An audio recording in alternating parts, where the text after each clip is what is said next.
সাক্ষ্য, আল্লাহ তার রসুলকে ডেকে বললেন, ওয়ালা সাউফা ইউতিকা রাব্বুকা ফাতারদা।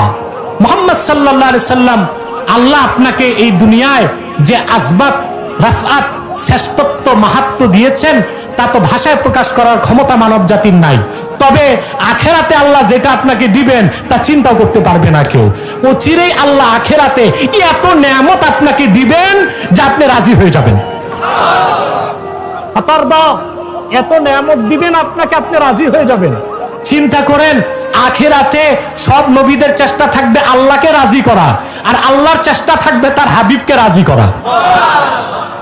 এই আয়াতের তাফসিরে তাফসিরু জামিউল কোরআন, যেটার প্রসিদ্ধ নাম তাফসির কুরতুবী, শেষ খণ্ডে এসেছে তাফসির কুরতুবীতে।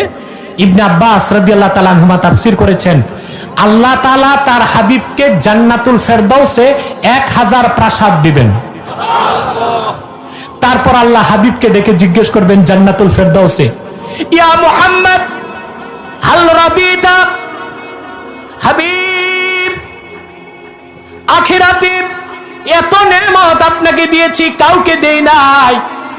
হাবিব, আপনার সঙ্গে আমার ওয়াদা ছিল কোরআনে, যতক্ষণ আপনি রাজি না হন আমি নেয়ামত দিতেই থাকবো। হাবিব, আপনাকে রাজি করতে পেরেছি আমি, আপনি কি রাজি হয়েছেন?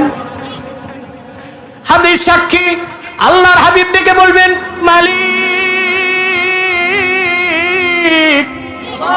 কেমন করে রাজি হব? আমার রক্ত ঝরা দিন ইসলামের কালেমা বিশ্বাস করেছে, যাদের আমল নামায় শিরক নাই, কুফর নাই, এমন অনেক উম্মত এখনো জাহান্নামে জ্বলছে। আমি রাসূল কেমন করে রাজি হব?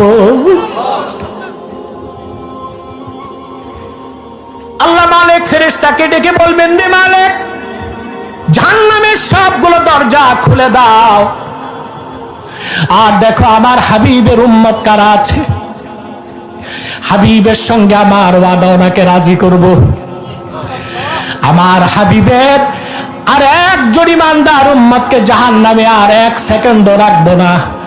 যাদের আমল নামায় শিরক নাই, কুফর নাই, আর আযাব দিব না, তাদেরকে বের করে আমার জান্নাতে পৌঁছায় দাও। মুসলমান, আপন করলেন নেতাকে, আপন করলেন নেত্রীকে, জীবন দেন দলের জন্যে, আর রাসূলুল্লাহর মতাদর্শের বিরোধিতা করেন।